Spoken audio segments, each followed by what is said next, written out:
Hola, mucho gusto. Yo soy Astros de la colectiva Poposteando Ando.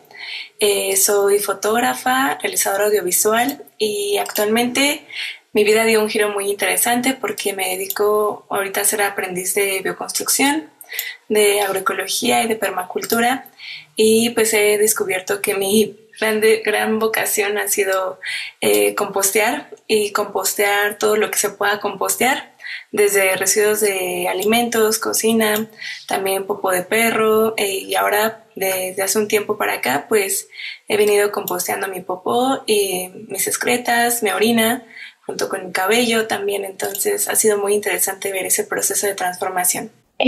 Hola, yo soy Bárbara Montes, trabajadora social comunitaria y miembro de colectiva Poposteando Ando. Aquí Eugenia Islas, parte de la colectiva de Poposteando Ando, comunicóloga social y accionadora social de Ecotecnias acá en Oaxaca. Hola, ¿qué tal? Pues mi nombre es Asil, yo soy compañera de la colectiva Poposteando Ando y pues me dedico a sembrar, entre tantas cosas, a sembrar plantas, comida y pues ahora en este caso palabras.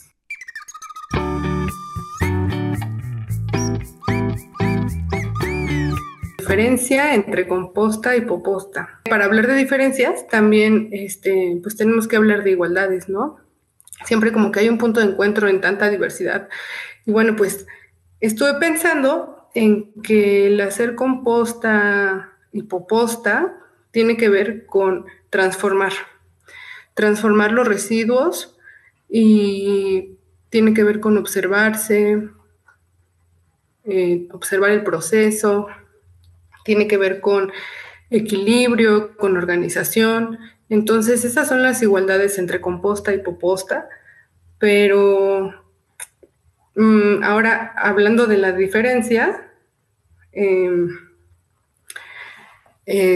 yo veo que el compostaje de las heces humanas, de la popó, pues es como lo mismo, ¿no? Nada más que ya pasó por nuestro cuerpo.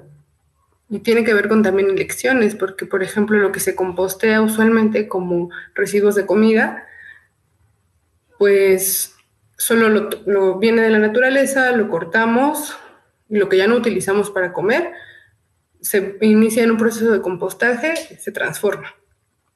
Pero lo que sale de nuestro cuerpo, pues decidimos elegir ciertas cosas, comerlo, atraviesa por un proceso de digestión, entonces creo que pues pasa. Una poposta es cuando pasa la comida a través de nosotras y hay que transformarla más. Y pues eso habla mucho de nuestro sistema, ¿no? También cómo vaya saliendo la composta. Pues también rápido mencionar que la composta es producto del trabajo de las alianzas y descomposiciones de todos los microorganismos y los macroorganismos, de toda la red de la vida más pequeñita que está sosteniéndola, que pues tiene que ver con un proceso de degradación, de transformación, de muerte para iniciar un nuevo ciclo. Y entonces lo único que tiene que hacer es acomodar los elementos de una forma que toda esa vida se pueda transformar. Pues sí, composta y poposta es casi lo mismo, solamente pues es hacerlo con nuestra popó, con lo que decidimos comer.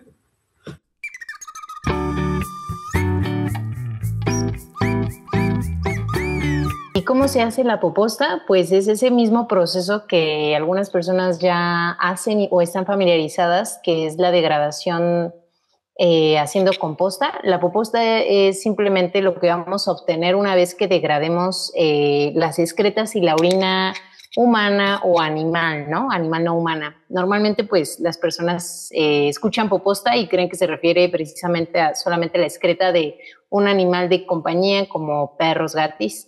Pero pues la poposta, pues pensando que somos todos los seres animales, el ser humano también lo es, pues todo ser que hace metabolismo en su ser y termina por excretar los nutrientes que la tierra le da al momento de comer, pues va a terminar por defecarlos, ¿no? Entonces, para hacer poposta, simplemente tienes que tener este juego de capas que genera que se eleve la temperatura. Entonces, pues primero las personas podrían tener un recipiente, puede ser una cubeta, puede ser un huacal forrado. Nosotras así empezamos, de hecho, sin ocupar baño seco, porque pues la idea en realidad es poder hacer poposta, ¿no? O sea, el proceso de degradación de la heces fecal para que no se vaya a contaminar el agua, ¿no? El sistema de drenaje pues está conectado a los ríos, a los cuerpos de agua más cercanos. En mi caso, por ejemplo, que vivo en Oaxaca, pues va directo al río Atoyac y todo río va a desembocar tarde o temprano al mar, ¿no? A una cuenca, toda coladera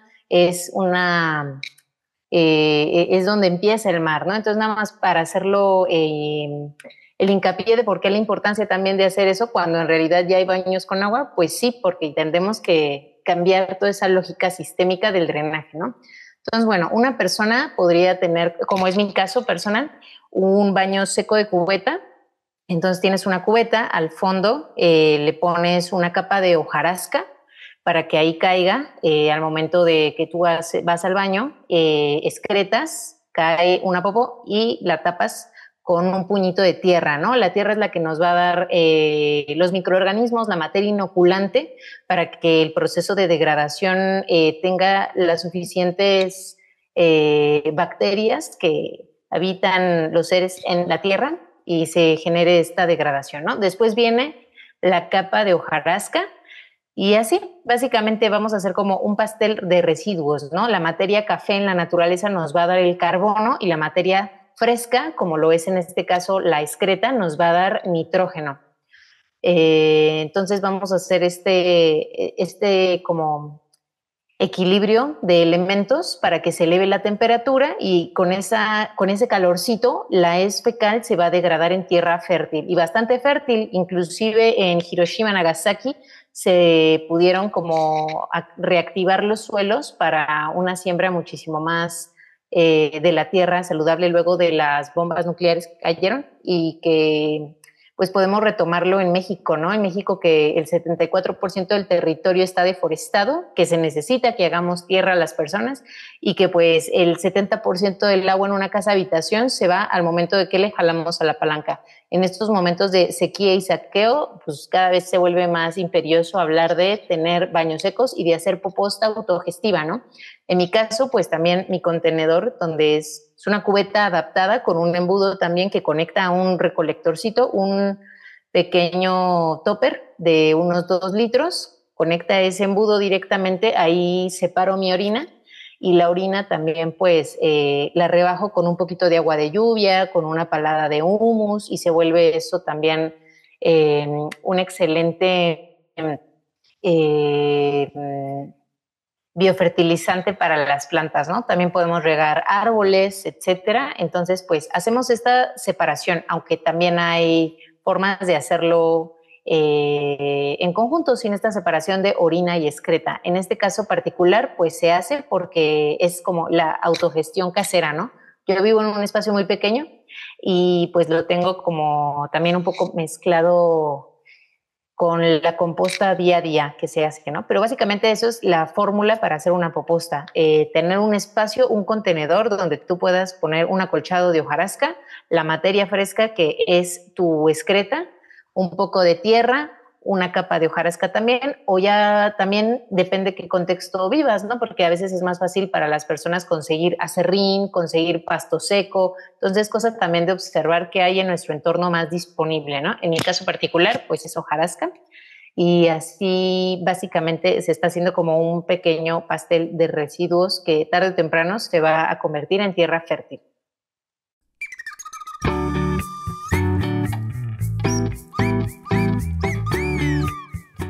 ¿Cuál es la importancia de hacer poposta?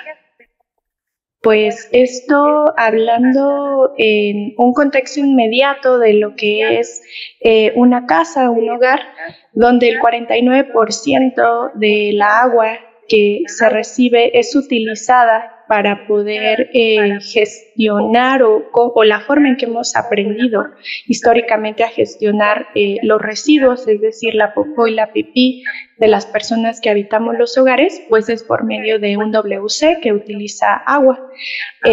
Ante esta crisis ambiental, este contexto de sequía y saqueo, pues repensarnos la vinculación que tenemos con la agua y cómo es que la estamos desperdiciando para que se lleve nuestra popó y nuestra pipí, es una de las principales importancias que nosotras nombramos, ¿no? El dejar de contaminar la agua, y en este caso el 49% del agua que se reciben en las casas y que cada vez es más complejo que llegue. Si apropiamos un baño seco autogestivo, estamos dándole paso a que esa agua sea utilizada para alimentos, para necesidades básicas necesarias que impactan y pues colaboran a que se preserve la red de la vida.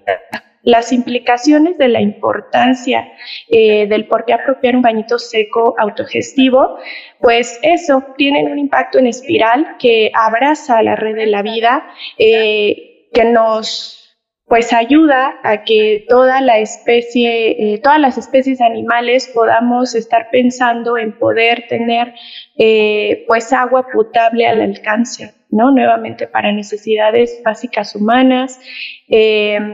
Pues eso, como creo que en un contexto inmediato esas serían las implicaciones, son muy amplias, también no dejar de mirar que justo el baño seco, al invitarnos a repensar nuestro vínculo con la red de la vida, con la forma en la que utilizamos la agua, pues también al generar tierra fértil nos está llevando a tener prácticas de poder nutrir los suelos y de que estos suelos también empiecen a tener un proceso de restauración, que nuevamente ante esta crisis pues actual y que sigue en crecimiento, son prácticas que pues nos van a empezar a ayudar, no solo a ignorarlo, sino a poder mirar de raíz cuáles son las transformaciones necesarias en esta actualidad.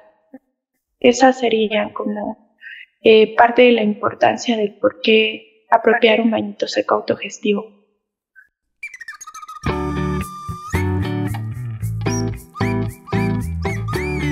¿Cuáles son los mitos sobre la poposta? Bueno, pues hay varios, pero creo que están navegando entre mito y realidad. Por ejemplo, pensé en el de los malos olores, en que hacer poposta apesta y es horrible. Ese es un mito, porque pues no es horrible, es hermoso. Pero lo que sí se puede transponer como un poco de realidad es a la hora de cuando huele mal o huele al exceso de algo. Pero pues esto es un buen indicador. Es que tiene mucho que ver, ¿no? Esto, por ejemplo, de los malos olores, bueno, que ver con muchas cosas, porque, por ejemplo, si hay un mal olor, es que hay un desequilibrio, como decíamos hace rato.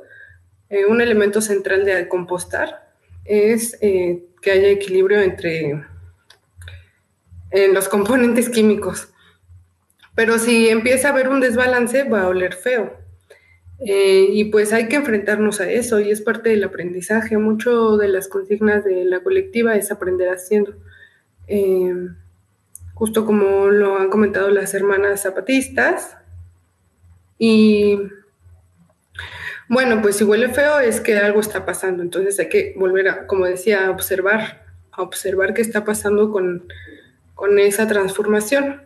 Otro, por ejemplo, puede ser que hay muchos bichos o que se va a inundar la casa de insectos.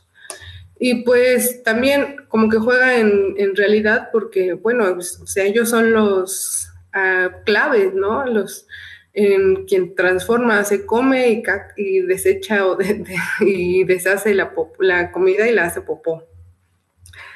Por ejemplo, las lombrices, a eso me refiero, ¿no? Entonces, bueno, sí, muchos insectos, pues es un indicador de que hay vida y pues no podemos omitir estas formas de vida.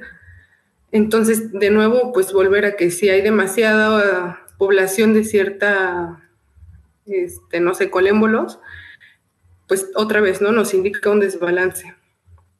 También otro mito es que implica mucho tiempo o tenemos que tener mucho espacio o tierra. Y pues creo que la mayoría de nosotras pues vivimos en espacios urbanos y pequeños donde nos hemos adaptado a las condiciones para que pues se haga un compostero. Entonces, ni mucho tiempo ni mucho espacio si integramos la organización.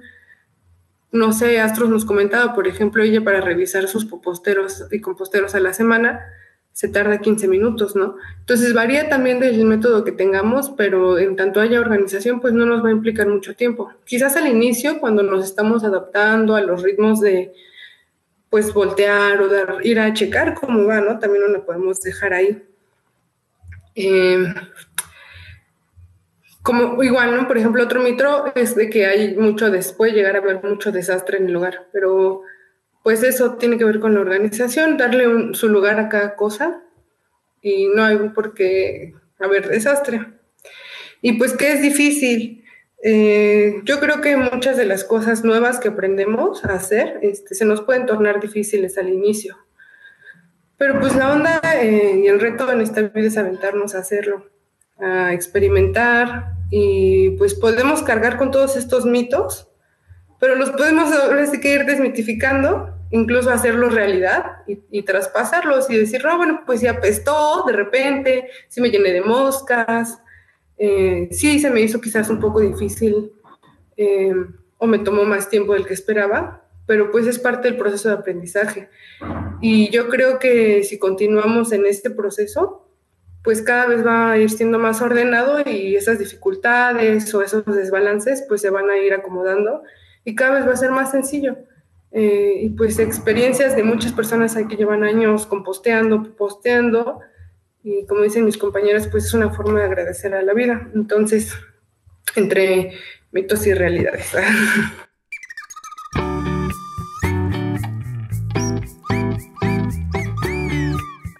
¿Cuánto tiempo tarda en degradarse la popó? Pues en realidad desde el primer momento de que ya tiene una interacción con la tierra y con la hojarasca, ya empieza su proceso de transformación, ¿no? Que es muy diferente a lo que ocurre con el agua, que automáticamente cuando el agua tiene contacto con las excretas y viceversa, empieza a haber ya un proceso de contaminación. Entonces, hablando del proceso de cómo es su ciclo de vida, lo más fuerte pues ocurre, su proceso de transformación más intenso ocurre en las primeras semanas, cuando la composta adquiere un calor arriba de 40 grados, que es donde los microorganismos y las bacterias que ayudan que a este proceso se compostee, pues empiezan a hacer su proceso de reproducción. Entonces, nuestras compostas, que son compostas aeróbicas, llegan a este proceso de calor súper fuerte, que es lo que hace que principalmente se pueda transformar en tierra fértil, sana y libre de patógenos.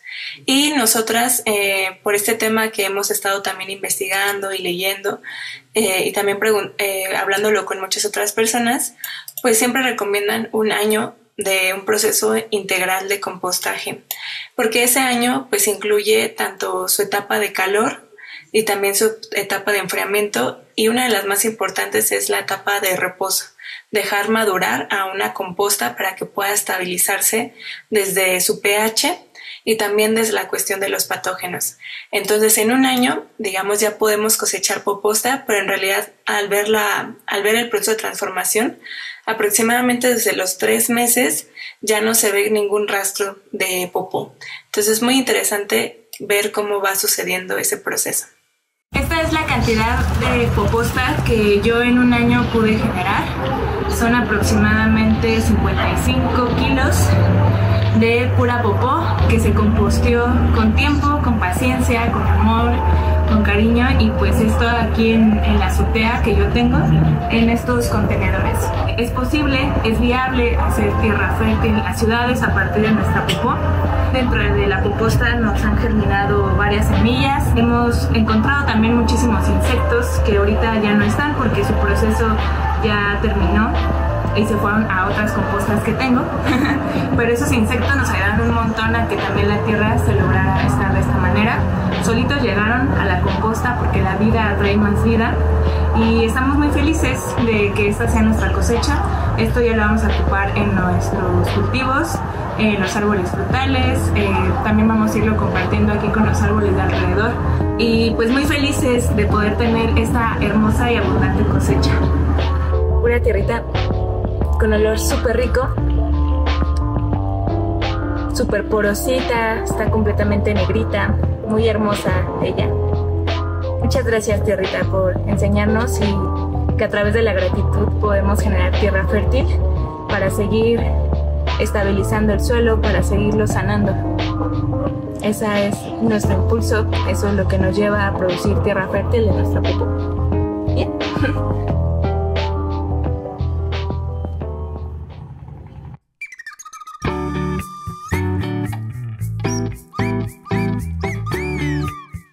¿Por qué decidimos dedicarnos a esto en la colectiva?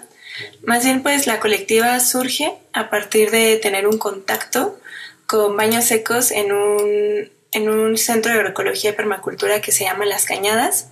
Ahí desde hace más de 30 años solo han tenido baños secos, o sea, nunca han tenido un baño con agua. Y eso, cuando al momento que estuvimos transitando esos espacios, pues es la cotidianidad, es el día a día. Y entonces estuvimos ahí 3 semanas aprendiendo y pues estando ahí completamente entregadas en ese presente. Y también saber pues las problemáticas que involucra cagar en el agua, ¿no? Cerca de ese espacio hay varias comunidades donde tienen su pozo de agua y como a lo máximo unos 5 metros, 10 metros, tienen sus baños de letrina. Y entonces ahí era una problemática muy fuerte porque muchísimas mujeres y niñeces principalmente pues morían a causa de esa agua que tomaban de sus pozos, pero que había un proceso de contaminación a partir de todos los lixiviados de la letrina. Y eso la verdad que fue algo muy impactante, o sea, fue algo que nos hizo como replantearnos muchas cosas. Y cuando regresamos como a nuestra cotidianidad, a nuestro día a día, de volver a nuestro baño con agua fue como un proceso muy fuerte, ¿no?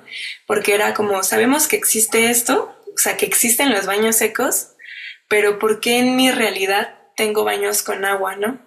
Entonces fue un momento como de tomar una decisión, ¿no? Y una decisión también pues incómoda, no solo como para nuestro día a día, sino también para nuestras familias, ¿no? Y lo que hicimos pues fue poner como las manos en acción, la caca en acción y empezar como a involucrarnos en el proceso de cómo tener un baño seco en un contexto urbano, en un contexto donde solo tenemos una azotea, un balcón, una azotehuela. ¿Cómo es que podríamos hacerlo posible, no? Y entonces, pues en ese momento, pues fue como empezar a aprender haciendo, como decían justamente mis amigas compañeras, y en ese momento fue como empezar también a reconocer como toda la problematización y las violencias que atraviesa pues el megaproyecto de muerte que es el drenaje, ¿no?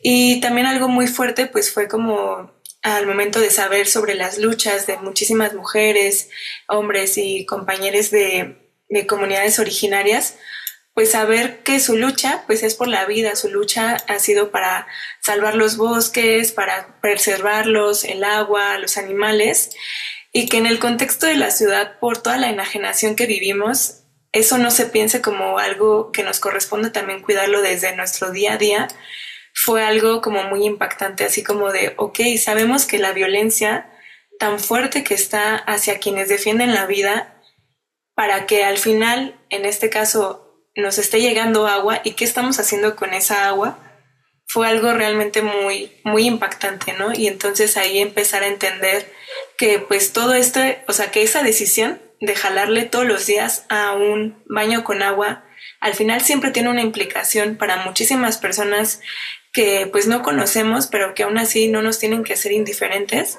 Es como toda una red que al final pues la caca, en este caso, no desaparece, ¿no? Y solo se va ahí siguiendo el flujo de las aguas, que todo está destinado a que las ciudades se sostengan a partir de eso.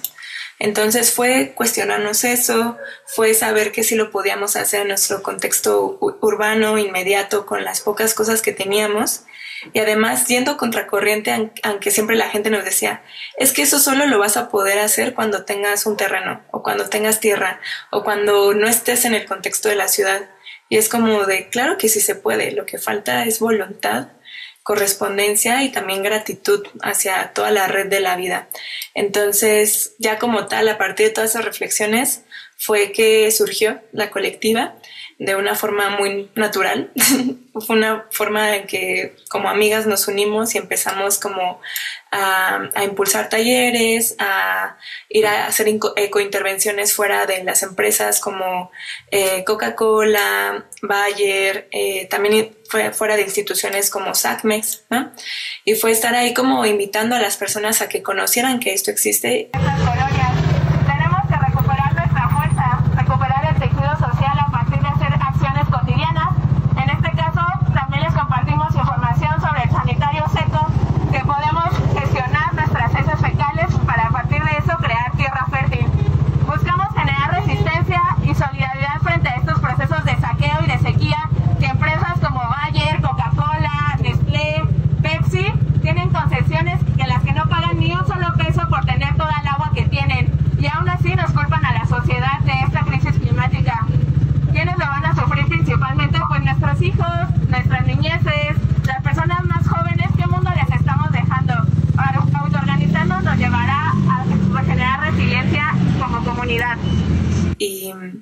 Y pues así, la vida nos ha llevado a seguirlo sosteniendo, porque es nuestro día a día también, ¿no? O sea, nuestro día a día de que pues no paramos de hacer tierra fértil, así como no paramos de hacer caca también.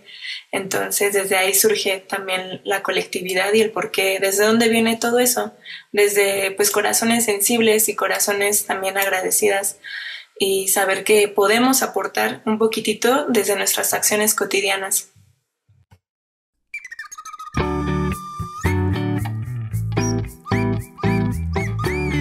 ¿Es seguro utilizar la tierra de Poposta en cultivos de alimentos?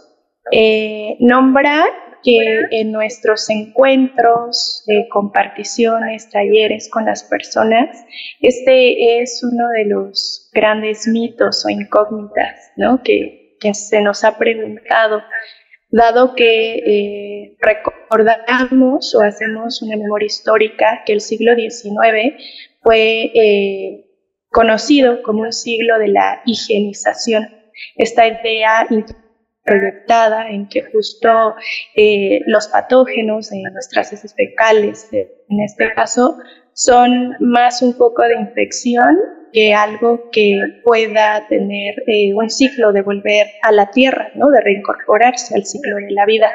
Nombramos esto como un punto de partida importante en la memoria histórica de la humanidad y de los entendimientos de la higiene, porque es a partir de ello que se empiezan a generar estos mitos y estas formas de poner en duda el retorno a la tierra, en este caso generando tierra a partir de una poposta. Y de esta misma manera también nombramos como por ejemplo, en la chinampería, poder poner la popó, ¿no? A manera de capas, ¿no? Y de ir generando justo una poposta, era un uso muy común, era el uso común que se le daba a la popó y a la pipí, ¿no? A las excretas humanas.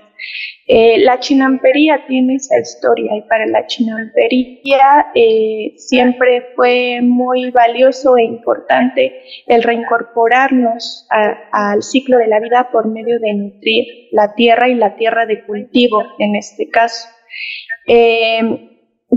De nosotras, una ha tenido práctica, mi amiga Astros ha tenido práctica de ya estar cultivando con la tierra pepostera y de alimentarse de eso que está cultivando.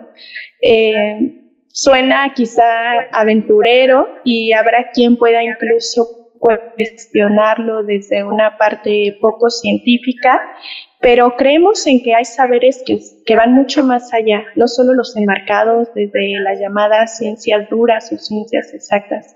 Los saberes son múltiples y todas y todos los vamos confeccionando y sobre todo probando ¿no? Probando directamente nuestras experiencias de vida. Pues también nombrar mucho, ¿no? Que desde la responsabilidad colectiva y la corresponsabilidad no nos atrevemos a hacer aseveraciones que pueden resultar muy diversas en diferentes contextos.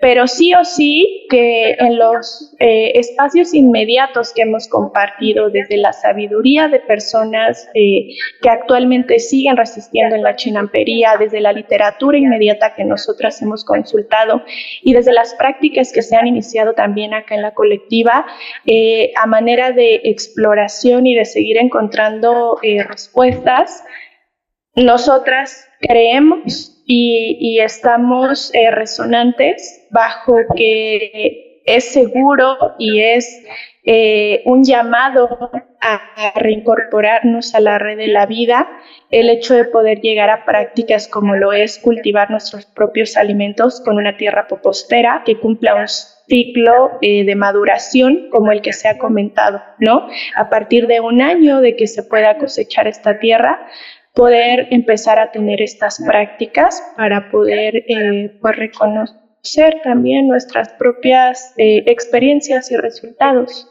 y compartirlo.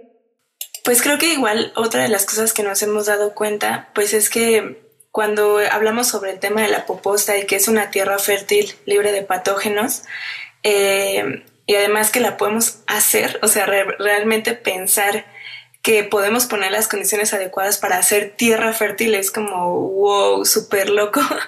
Y sentimos que muchas veces en ciertos espacios también como que, y también por la curiosidad auténtica de las personas, pero a veces sentimos que no sé, como que desacreditar un poco el hecho de que podamos hacer tierra fértil desde la popó, ¿no? ¿Y esto a qué? Porque nadie se cuestiona, muchas veces nadie se cuestiona con qué se está regando los alimentos que nos llegan de la agricultura intensiva, ¿no? Y la mayoría de esos alimentos de la agricultura intensiva se riegan y se nutren a partir de aguas negras, ¿no? Y que no solamente son aguas negras de popó y de pipí, sino que vienen con muchas otras cosas. Y es el caso que pasa en el Valle del Mezquital, ¿no? Que es la forma en la que a partir de esas aguas negras, un espacio donde pues no había suficiente agua, ha sido la forma en la que sostiene gran parte de los alimentos que llegan a la central de abastos de la Ciudad de México, ¿no?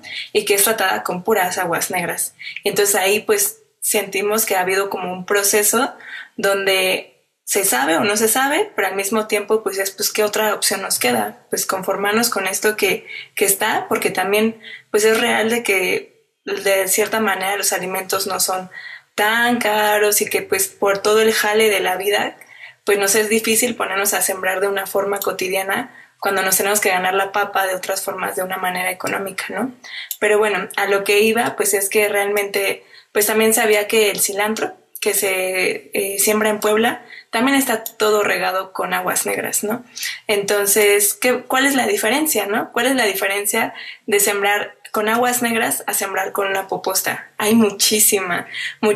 ¿Por qué? Porque en una agua no ocurre un proceso de compostaje a como ocurre con la tierra, que con la tierra como hay una competencia de microorganismos de un montón de tipos, de especies, de diversidad, y además con el paso del tiempo que comentábamos que es un año, pues así es como la forma en que nos vamos asegurando que los patógenos pues no persistan, además de todo el proceso todavía que involucra que la planta crezca, que vaya circulando la savia por su tronquito y luego por las hojas y luego por el fruto. O sea, realmente, como decía Barbie, no lo estamos así aseverando todo el tiempo, pero que sí son cosas que tenemos que cuestionarnos en el día a día también, pues qué ocurre con esa agroindustria, ¿no?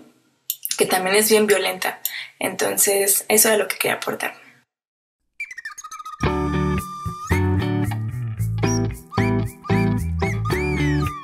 ¿Cuándo y de dónde surgió esto de hacer poposta? Respecto a ciertos libros que hemos leído y con que también nos hemos informado de muchas otras perspectivas de cómo se ha estudiado la poposta y así. Hay un libro que se llama Manual del Humabono, que básicamente él dice que desde en China, desde hace más de 4.000 años, o sea, no pone una fecha específica, pero que él tenga como ese registro de hace 4.000 años que pues se han empezado, bueno, que la poposta se empezó a utilizar como un bien de la tierra y por lo tanto un bien también hacia la humanidad, es una realidad. Y también por otro lado, pues él comentaba que a partir también de este siglo XIX, pues que en China se empezó gradualmente a dejar de compostear la popó, ¿no? Y también por otros lados, actualmente, por ejemplo, en Suecia y en Suiza, son espacios donde pues hay incluso condominios y como pues condominios que solamente tienen baños secos y que lo ven como lo están tratando de reincorporar. O sea, hay prácticas ya más intensas y a mayor escala que ya están sucediendo, recuperando eso que se sabía de hace 4.000 años que funcionaba, ¿no? Entonces, eso es lo que sabemos de una fuente de un libro.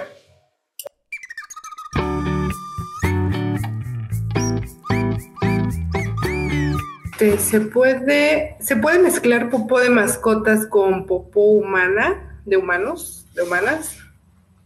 Bueno, pues justo como decíamos hace rato, pues esta práctica de popostear parte mucho del libre aprendizaje y pues, por ejemplo, en mi caso particular, me estoy dando el tiempo de observar las particularidades de cada poposta. Tengo unos composteros para alimentos exclusivos, tengo unos composteros para mi popó exclusiva, otra para la de mis cachorras, una perrita y una gatita. Y me gusta ver qué diferencias hay, qué tienen de similar. Y apenas empecé a mezclar, por ejemplo, los residuos de la comida con la popó de las cachorras. Todavía no mezclo mi popó con la de ellas porque quiero seguir viendo mi popó en tanto a mi alimentación. Quiero olerla, quiero pues verla. Entonces, a mí me parece, respondiendo a la pregunta, que sí se puede mezclar, pero pues también hay que tener en cuenta mucho la alimentación de los animalitos que viven que se les llama mascotas, ¿no? Los domésticos que viven en las familias y así. Si les dan muchas croquetas, tienen aditamentos químicos que hacen que pues tengan cierto sabor, textura y no son tan fáciles de degradar, justo lo que mencionaba Astros, ¿no? O sea, tanto la agricultura intensiva y modificada y que no respeta la vida para los humanos, que comemos a veces cosas pues ya contaminadas, también las mascotas, los otros animalitos, pues que comen, ¿no? Entonces, en ese sentido, pues muchas de sus heces pueden estar muy duras y les puede costar mucho más tiempo esta degradación. Hay tips que hemos encontrado en el camino, como por ejemplo hacer un fermento de arroz, poner a remojar arroz en agua, en una botella, y ya que huela a fermento y haga un poco de burbujas, se puede regar en la poposta de los cachorros, las cachorras, para que se pueda degradar mejor las grasas. Entonces, bueno, no sé, o sea, mi recomendación sería que se pudiera dar el tiempo de observación de cada una y más adelante se pudiera mezclar, porque pues al final todo va para la transformación.